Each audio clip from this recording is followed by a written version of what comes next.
Mambo kumekubwa, bampangi ya mulu mambo kumekubwa. Wasala TV #1. Beto nyoso beto landa Wasala TV. TV mosi ya bien. Bansangu ya bien, mambo nyoso ya bien. Wasala TV #1. C'est de la part de Chimita El Diego Enrico Salvatore. Les fondateurs et Papi Mavuz Ndingambote audio digital na Paris France. Ilisu Ganzila, Bana Congo Central, Bana RDC. Bazolelo le grand Baroba Bibliothèque. Antoine Mamfas arrive.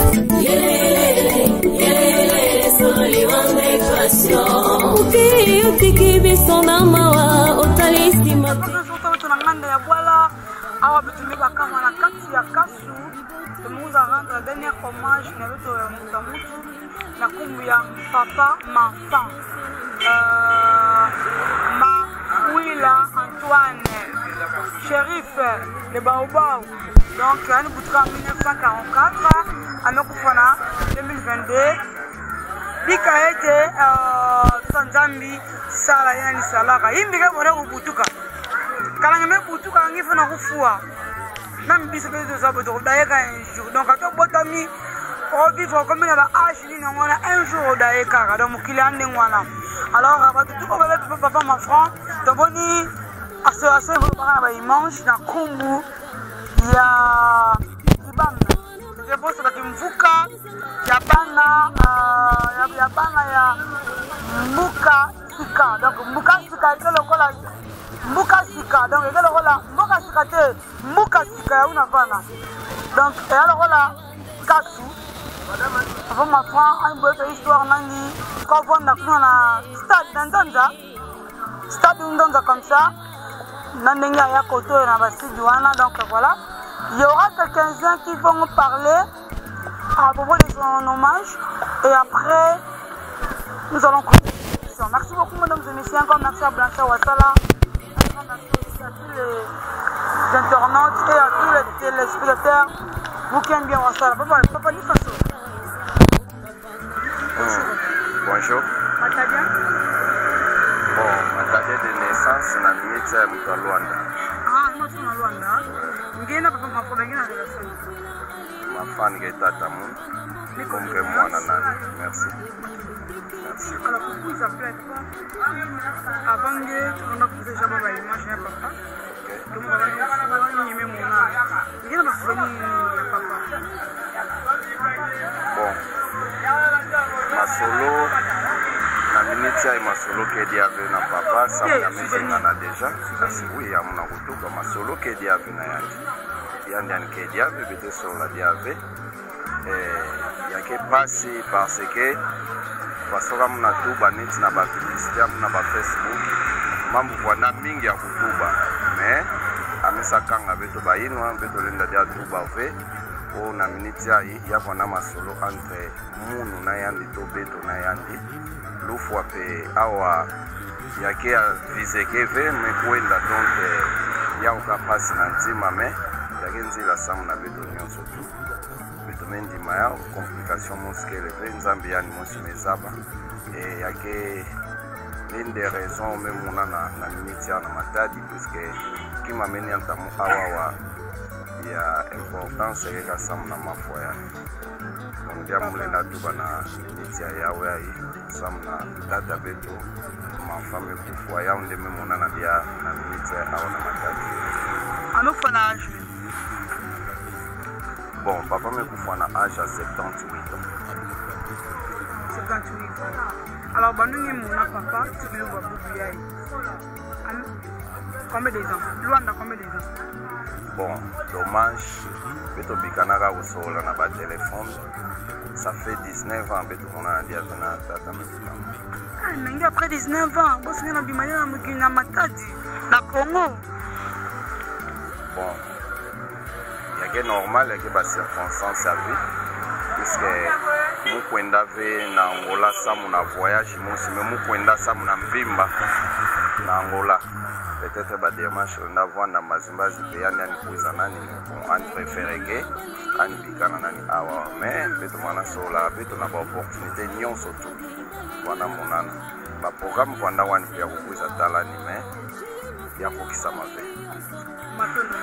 Menge avant 19 ans il faut na matati place yai est-ce que peut-être pendant une façon pendant qu'il faut na matati il faut na bar il faut na façon anga na kukula souvenir anga na awa.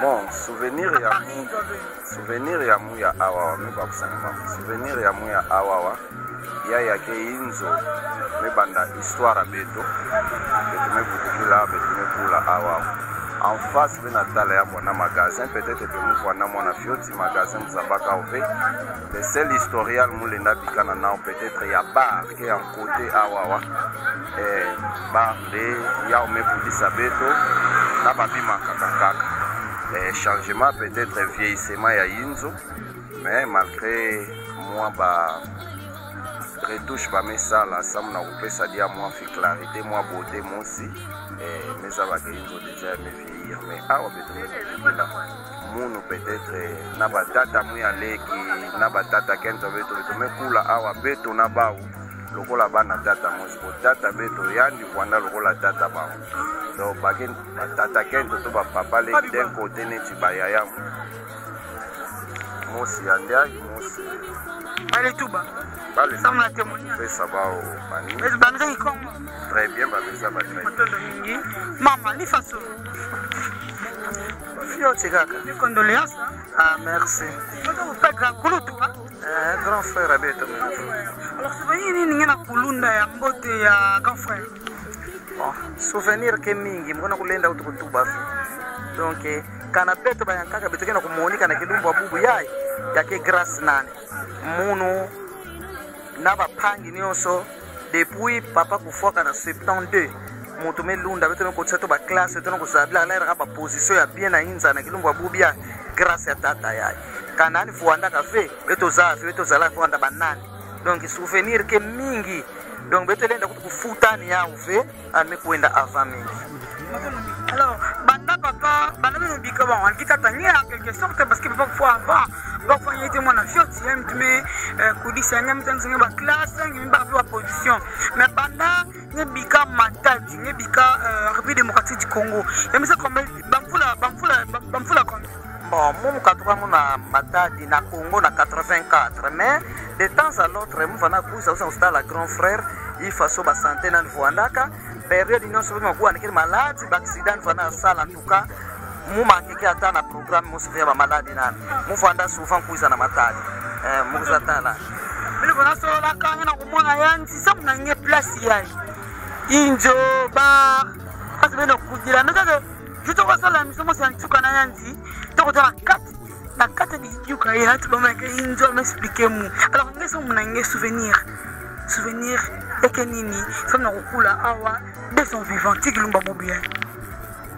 mokana mauvais souvenir munu mauvais souvenir parce que anike dia café alors samu na munu kana mmekuiza na place yayi yani anike fuanda ka sentinelle na lupangu yayi anike zola kukatuka ve o ani voyager fioti anike tubila beto kaka ke mumuke sentinelle muke contrôler ke lupangu muke pika lupangu na place ya nani munu mos personnellement mais l'homme man presque ma voyage mingi grand beto kona tenge kona tambula fe fioti na ngula o muke pika lupangu na place ya nani alors anike zola nani ku déplacer fe poni mona ke charge nani amekomisa kwani yana tsuka beto na sema tsakula beto mona tsuka peme kuma nani déjà grande fille presque 49 ans et mona tsuka oya tika lakini ina ne epai na biso lelo yo oui c'est grâce ya papa oyo donc asali mingi pona biso donc tozana ba blessure moko dunga na blessure moko na yebite nini na koki koloba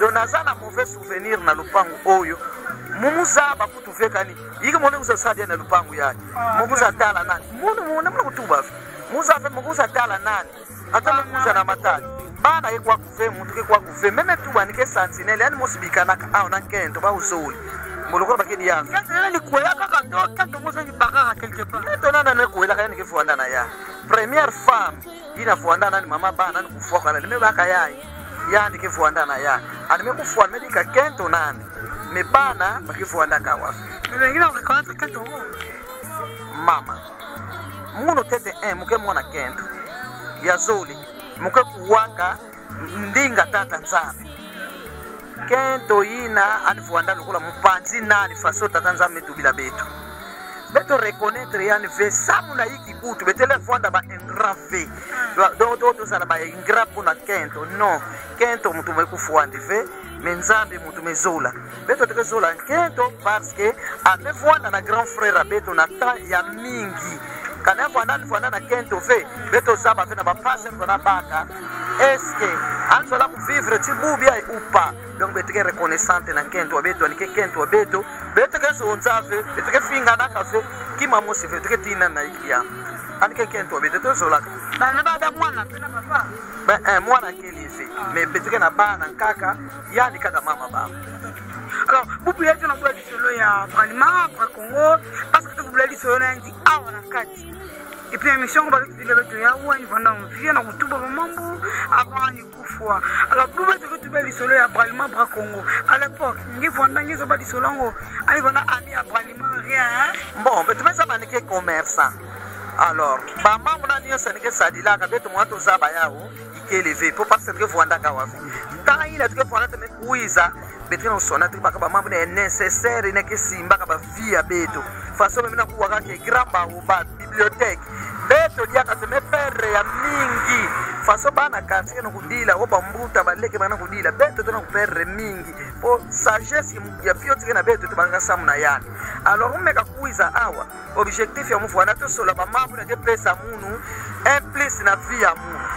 Ya mfana swala ni mingi ma mambo bisalu mesa wana mfana sala Bralima bima ina me na profondeur en tout cas muko taka vemu zaba yafu le condoléances courage alors dès ça programme ni façon bon programme beto ya kele mbasi vendredi betre sala façon na utubila awa matanga ya nsuka grand frère awa place penza cérémonie lenda lutila mbote samu na population ikelevé beto me loué salle yake kuna na ntsona mais du fait que inzo ya uyai batu na kuiza una beto mona ke fo ba décorer place nani po beto na tulani awa ve balabala ya leta beto na principal place batu ke voanda et samedi donc samedi na boko nikesi yama na boko 1 samedi courage toujours maman oui la combo vraiment vraiment bien la combo Kumba Munu Teresa Mafuila Nkenda.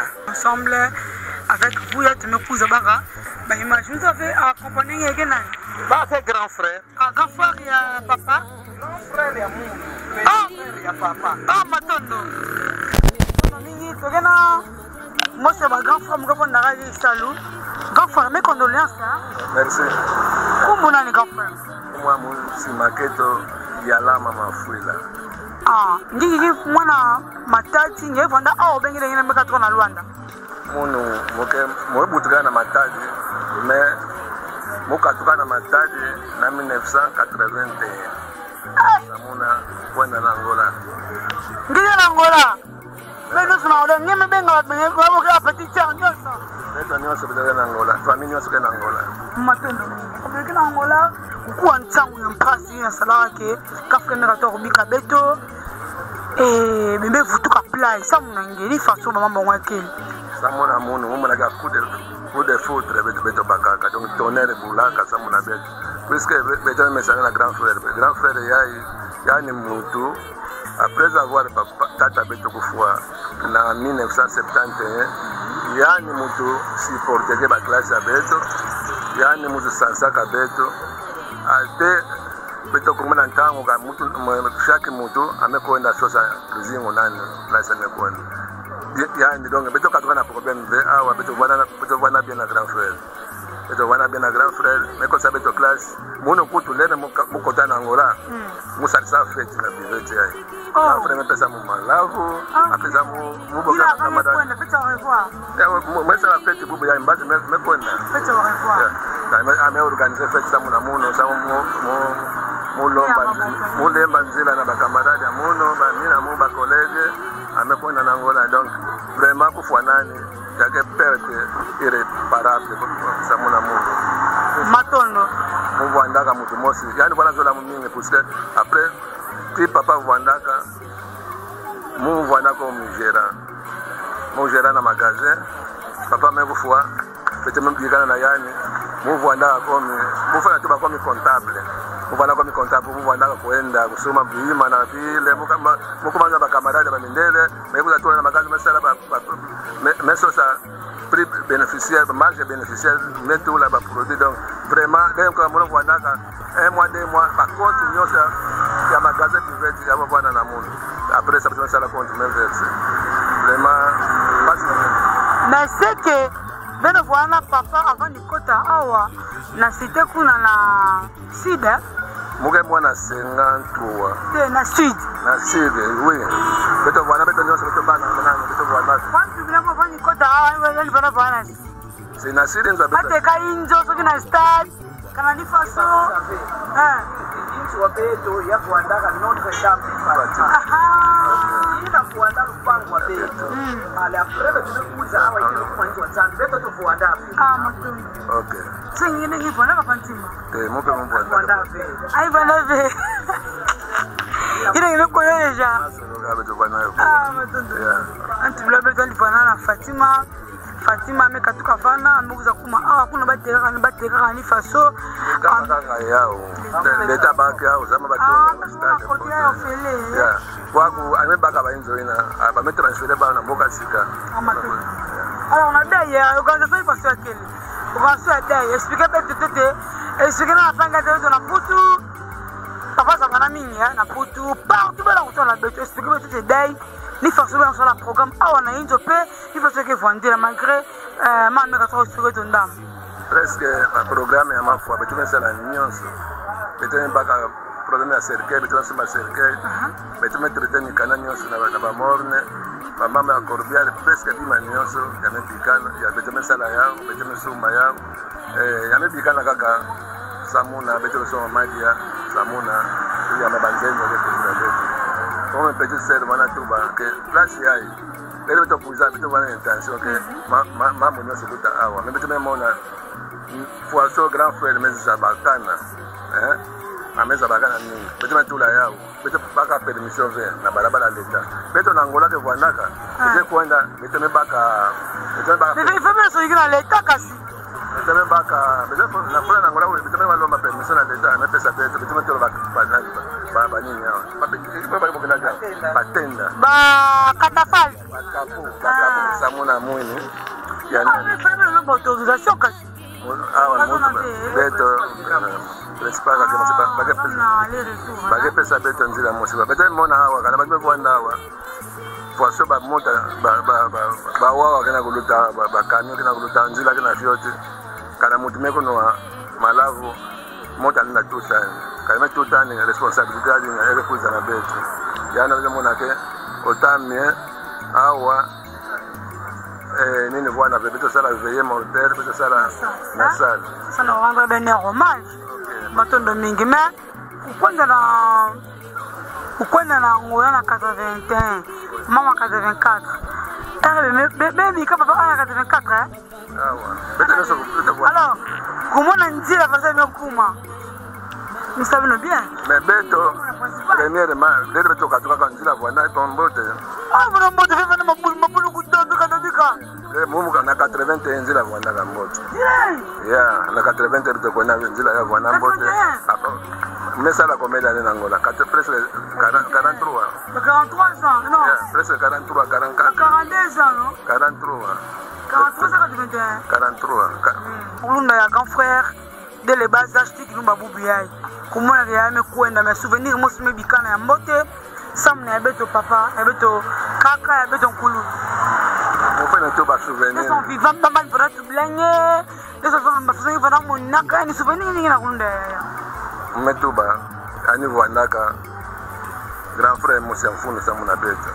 puisque yani surtout problème ya étude yani watu bana beto ata ifwa so place ngezo rangi unatangila yani supporter class aneke supporter class na beto na bana mafuela inatanga kave yani tu baveke samona mbongo vwanda kave yani tangila ve beto vwanda na priorité samona ma classe sama mama mwankaka donc foiso anime kufwa mais tu vas perdre grand frère donc perdre mon tu baga irréparable ça mon ayan vraiment foiso comme tu baga que yani muta mosi wana conseiller ava pesa beto ba toli yambote surtout ça mon avenir à beto ça mon avenir à beto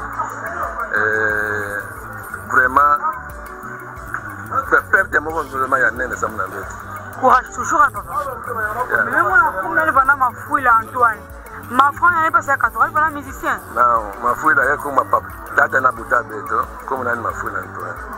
Et aussi, ma femme, ma femme, c'est abréviation, il y a ma fouille Antoine. Abréviation. Ah, ni pas gérer Kumbunandi. Abréviation, il y a Kumbunandi, il y a ma fouille Antoine. Pourquoi ça va dans musicien? Elle va dans musicien.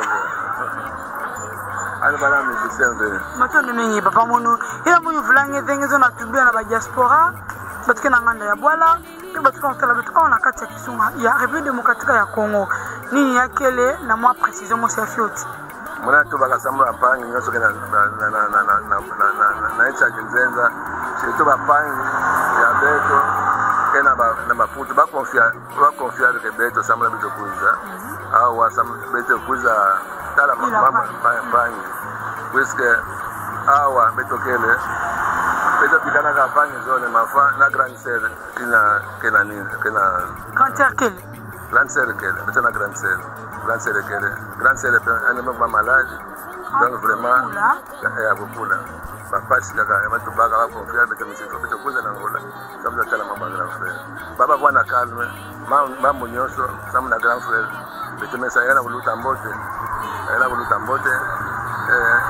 peut-être presque même ça la mambo nyoso amebikana ka dernière chose kaka samuna kaka beto kwenda kuna na sala matondo mingi to mebikanye ba pani ba kulutu bakele ina ke témoigner samuna papa ina me voya qui toi dit en dernier jour et puis kele na bank kaka mais tu fumo sento sento kabwana nge kimba ubiyai ekele ke sibele me kwenda ati kangama to ke bikana ba activité toujours beto premièrement malgré maman na famille ata to hanze moi tu vois ne fioti beto mula tu avec kangama il faut beto solo la beto en famille décision ina de baka ya una beto sadir matondo mingi merci no courage. Ok, merci beaucoup. Ok, merci. Maman, courage, hein? Merci. Je vous sais, papa. Allez, papa, il y a des fois ta pembe. Il y a des quatre maman, papa, ni façon. Oui, ça va. Comment vous allez, papa? Jacques Nkondi Kiabelo, VTEC. VTEC. Il y a aussi un habitant à Kassou. Oui, nous sommes à Kassou,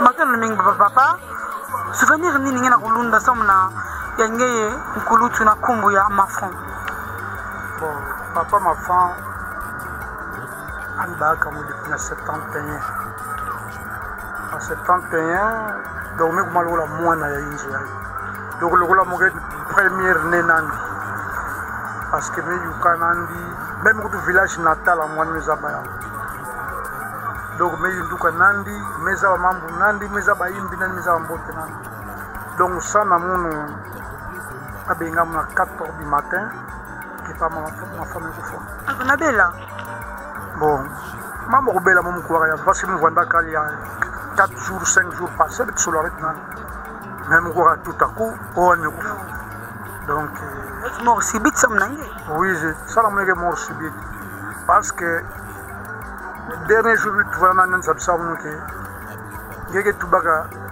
jour mo mo ko fois faut ngezaba parce que me fabriquer la mon bien mons mais comment ngeme ko maga ko voir na distance na mon bilumbi mais anza ça m'nangue Voilà dire qu'à distance dans mon Bilumbi. Voilà avant 4 jours. Semaine, oui, avant 5 jours. Voilà dire qu'à distance dans mon nouvelle. Il faut que ce soit des couilles de temps en temps. Vous avez de temps en temps. Ça va grand. Je l'avais mon bouquet là. Nous avons une fois donc il y a des rangs tellement trop. Parce que il y a Nandi donc mon bateau j'habille mourir angolais mourir moi na injouai. Parce que il y a tellement trop de. Alors du Kanda papa vanda du Kanda ni. On va angolais. Angolais. OK. Aussi à 100%. Oui, à 100%. 100%.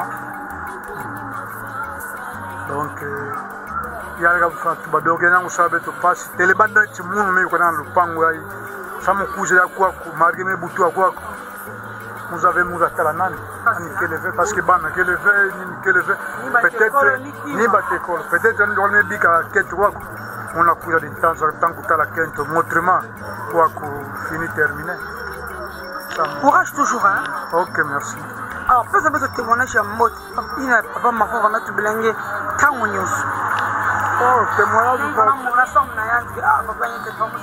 témoignage, mon choix, papa, ma femme, on a conseillé mon téléma trop dans le parce que tout d'abord, on a des ordres, on va avoir ordre.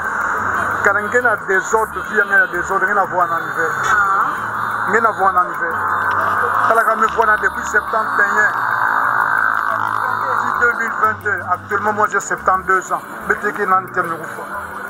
donc à la fin de la voie en hiver. Donc on a dit que je dois des ordres verts, ça nous conseille battre. Et me voir dans le dernier jour, nous avons fois, mais il très bien comme moi dans famille Nyon sous mes amours, c'est Zimba dans mon kélé. Mais il y a des gens qui me font qu'on a ça là, réunion. Oui, qui va me mettre la carte qui me font. Mettre la carte qui me font. Oui, oui. On va finir le jour J. Donc, on va témoigner chez nous. Ok, merci beaucoup. Alors, conseil n'est pas dans la famille. Un jour, peut-être na kuja kuna Angola, ou bana betu na kuja na Angola, mwana mule una vona nzenza ve. Mwetu bulani no kwenda basera nge kuna ba grand frère nge kuna. D'ailleurs, mon mwe na mwana mosque na kumbwa yani papa mafa, qui est déjà plus de 27 ans, 28 ans, un grand garçon qui luta muinda. Donc c'est ça seulement. Attends. Je me dis kanye, tout le monde va kaka. Je me la beto.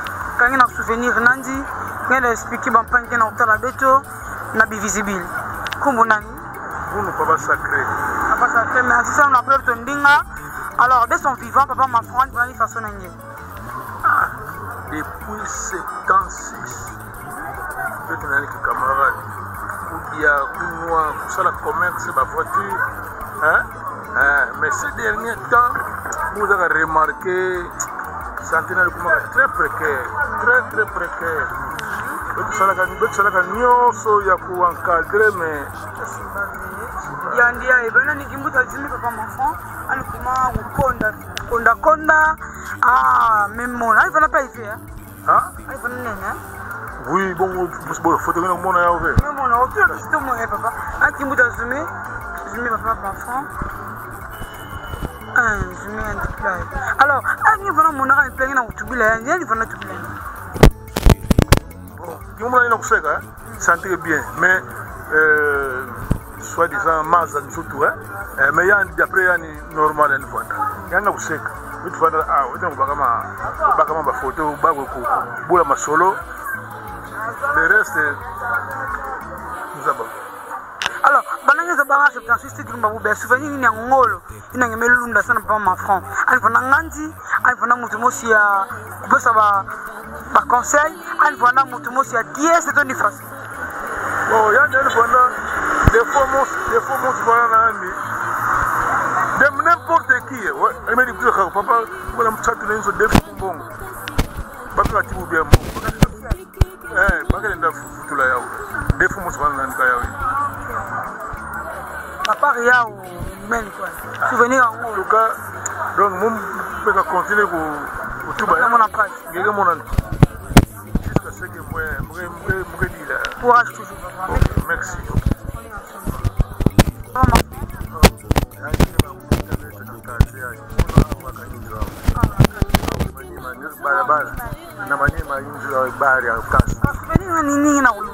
Mwana lula souvenir mosi ya mbote betu mevwana na yani bandabo mwana betu ba grand frère betu bayai na bayai ben mekato kusula bana betu meza bana depuis mekato ka ba mekwen na Angola amukuza vutuka diaka wana amukuza vutuka diaka wana na matadi sama na day ya grand enfant ande grand enfant bwana na dia mudumie tu mvana kuza spwanda ka wa ba kunuto betu mwebu tukila andike bakanza au na nani andike kulunta bunu dogi kulunta bantu nyonso ndifana nana gentil ngande na motuve tuba ngene alors maladi bandaka kama to mort brusque ou bien mais vraiment quand de faire ben mot ba maladi hadi ya bandaka ka moi ntama fioti moi ntama pas négliger Moussa pas fait. Quel mot ça va négliger que malade nani? Quel mot peut-être Moussa pas fait quand il mot va négliger que malade ou bien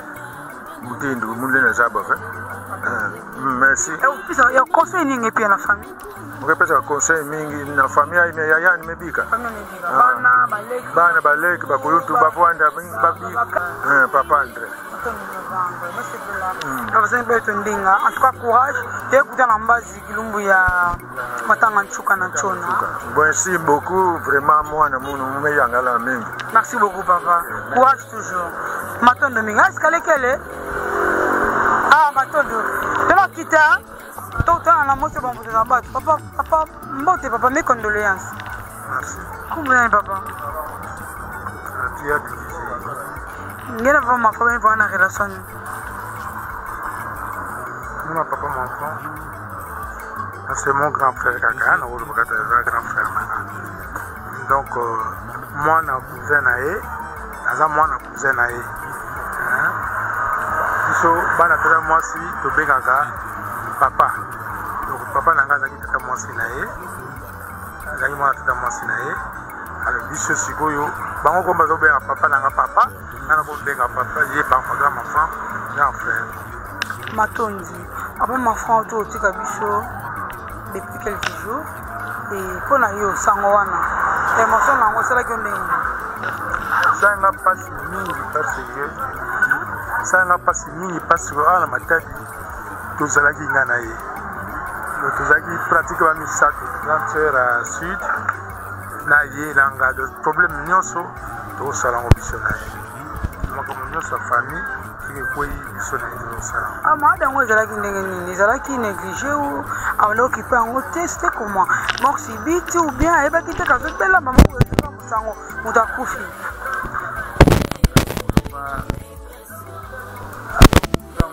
mort subite c'est trop mon na libanda soki toye tomoni na libanda aza koyebisa biso te bapasi nini aza koyoka aza koyebisa biso lere bapasi yango ebandi quelques jours après akufa.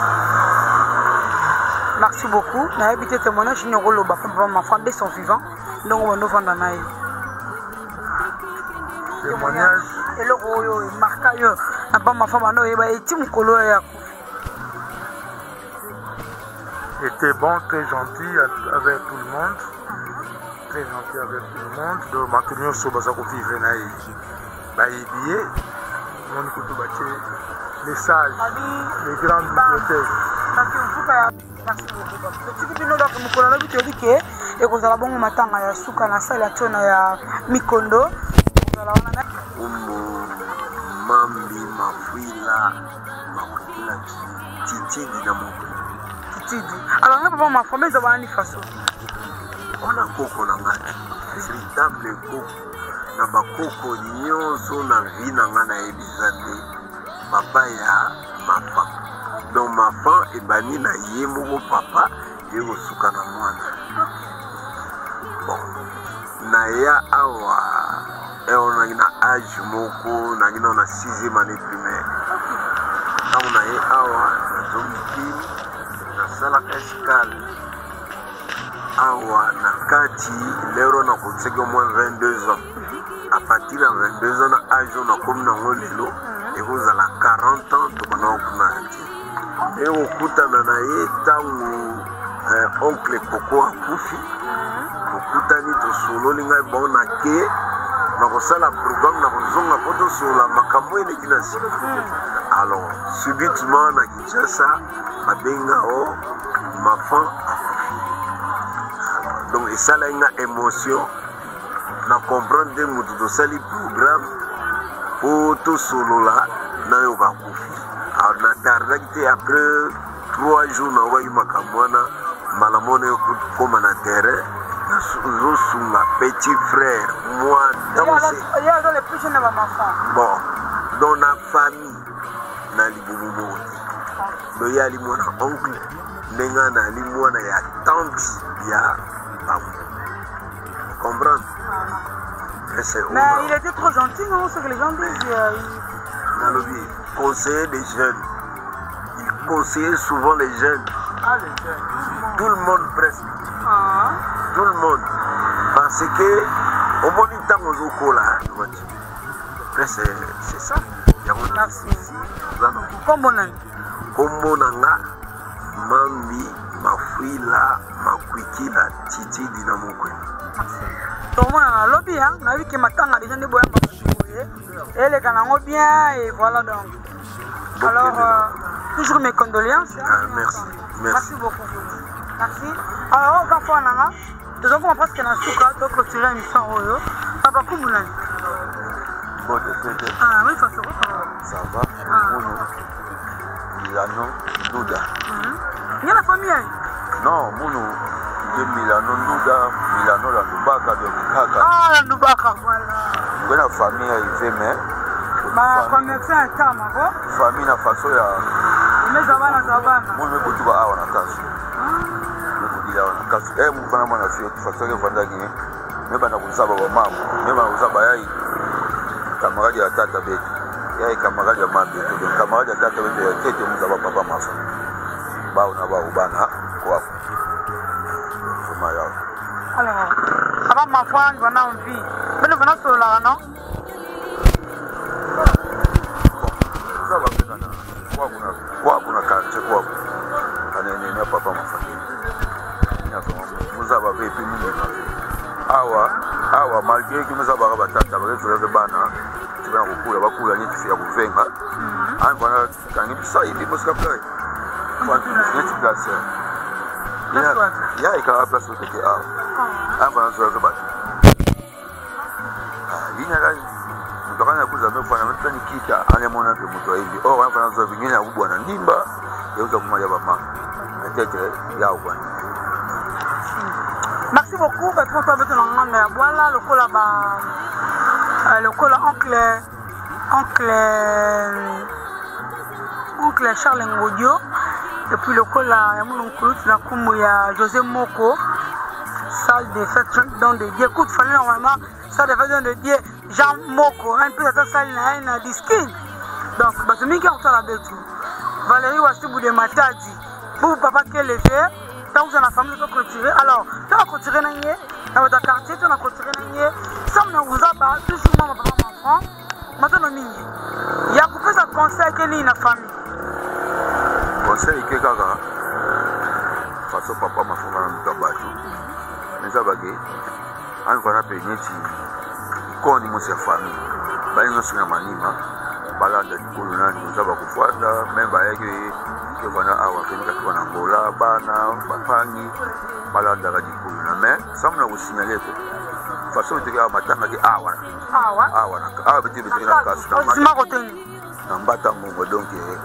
na à 100 mètres ya millennium pas di millennium donc makini madavi même mbasi na salle makini madavi ke bula vana tinso le temps kusignaler play ke so na marché Mikondo nimekota na kati ya marché nimuta direction église à Sedco kaka weta ya place wete kama sana makala bana hangewe do sana na ça mais c'est militaire matanga na Paris matanga na Belgique matanga na Londres matanga na Luanda matanga ke na Pointe Noire ka biloki partout ya ke bana matadi ya montagne ya matanga ke comme puis na ba famille donc sur la caisse hein en tout cas il y a par exemple beto ke bika na fa beto là en Afrique ici là petit frère na quel ya kouli mafuila donc bana vieux père na kata Afrique kuna pe matanga ke nous dit quand tu es en bas merci beaucoup Kulutu. Bonjour. Merci. Moi, Matadi, la Qatar, Matadi. Ou bien il me voyage. Moi, Vanda na Luanda. Ton papa passe ming l'intime, hein? Passe-moi un V. Ton papa. Depuis 89. 34 ans. 34 35 ans, c'est que nous avons bien maintenant de mingi. Alors, déjà en base batuba tokutana wapi mambo ni kosana kulutila et puis matanga tsuka kubagaza mina papa ni plan. Papa matanga tsuka yake kuna na chona na mikondo. Yame kakatuka bete katuka na chona bete kwenda na morgue après morgue tumekwenda na cimetière na Borodi. Ngo si rapprochement mambo ngena sala batuke vandila wapi. Awa bantu ke vandira ba enkake vandira ka kuna na chona puisque kuna na chona bametu bakia ke vanda 24 heures bantu akake vanda kuna na chona bantu akaka pe bake vandira ka awa na incho. Alors maman ngi en vie. Maman me kufwa déjà depuis 2004. Souvenir ni ngelunda ya papa parce que ngene répondre ba na ngene ni buta. Bon, souvenir en mbote. Papa ngi papa mosi ya mbote. Papa Moussa Mbote ina vraiment an salam mingi sam na beto na ba conseil nandi façon voandila papa vraiment vanda bon papa na mutu nyonso à part nan beto bana nandi na ba leki na ba quartier donc papa tim pona kuza wangena mona papa na ba camarade na bana fioti biboba bato bakilau donc papa donc azalaki mutu moko donc trop play mutu nyonso vraiment na yaki on a 2016 na vanda ki na ye vraiment kitoko to vanda bien na so tala ndenge zo vanda na bato vraiment na sipela mingi kumba mu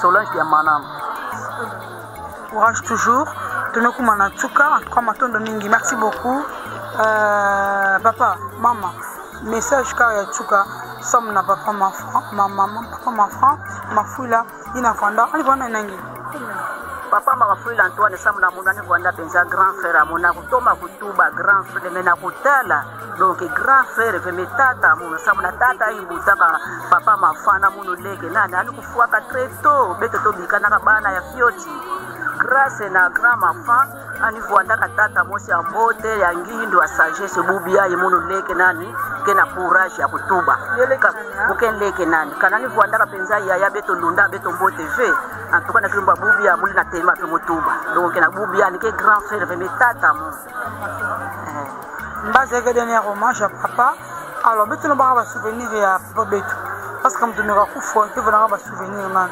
souvenir na kina kulunda ya papa en tout cas ça muna muno ka façon bezabisa souvenir en tête bubia kana mumekuma na mutinda mukele grâce na grand frère amu et puis pe muvanda ka penza sincère na ba instruction nyonsa bana ka pesa ka beto leto fanaka kula na bwala matadi beto fanaka wilani ka muto vanda ka penza tete nde bubia muke play vende musaba kuto feka ni fasi kuto mukena bima bubia mais lokola muvanda ka penza mwana kento mosi a docile wila ba conseil nani façon nyonso grand frère ke so na beto sala beto na kula pela ko sala bubia yime monika mutu na kilumba bubia mekatuka sika inda na mbo mekatuka na Luanda beno su Luanda ni mamu na Luanda kana grand frère salaka former munu ve muvuanda mutu mosi ya intelligente na sagesse kilumba bubia mbuta mebika betu na mbanza matadi musu naka baka kutu possibilité ya kukumina awa na bwala matadi vi mekana mbeku ma grâce na kisalo ina nisilaka sala na absence papa be tata betu almesala umisa betu bakento anene mutu nyonso kana kokilunda ya una bubia yibitu mukuza rendre dernier hommage na bwala matadi na grand frère betu bika beno mama mbazi courage toujours tellement on en tout cas il y a témoignage de papa ma femme il va voir tata munu mbona kuza awa usoona tata munu bena mona fasuma mgena ulutila ona kati tokena mosa baleki nani ngona kuza kuno malabu na papa meto awa kati donc voilà ya ku fa ba tumi ke dia ka vraiment les gens ont ça dernier hommage et puis voilà mbas donc dans la plus na beno na kati ya Ntona ya Mikondo. C'est ça non? Ntona Mikondo mais amuna ombo bana utula lokola kele avant dernier jour samna mambo. Kulutu tumekuwa na tuka ya émission en tout cas matondo mingi parce que mimi bela beto lumba bubula na wasala télévision pe matondo mingi sio watu atama samna okuza honorer ya beto papa kaka ben kulutu na kumbu ya baba ma foi entre Mali Antoine matondo mingi toujours courage dokta na kulumbu ya mbazi muza bave kana ya kuvuela kele sombe to clôturer une soeur beto me sepela mingi na kumona ben vraiment beto voir kila mtu ba utala beto hein oui meza batina Michel Kiap ngomisa bani mais mon akanja première interview na sala na grand frère mon akaya matondo OK donc vraiment beto me sepela mbazi beto voir ensemble matondo mingi yani kele moto baleki ya mutazambati matondo bika beto na nkumbu ya papa à ma femme donc autre m'a dit le monument donc le monument de sa famille parce que famille qui va un monument na ya ke inzo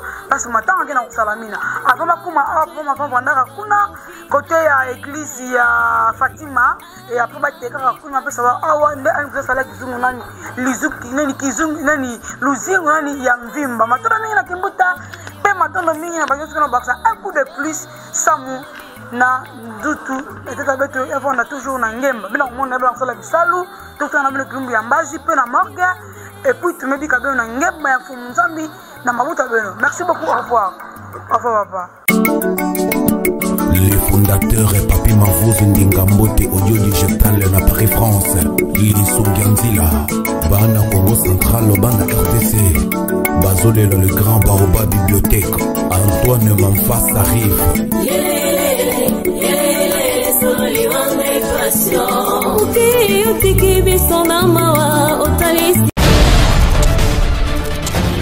Mambo mmekubwa bampangi ya mulu mambo mmekubwa Wasala TV #1 beto nyoso beto landa Wasala TV mosi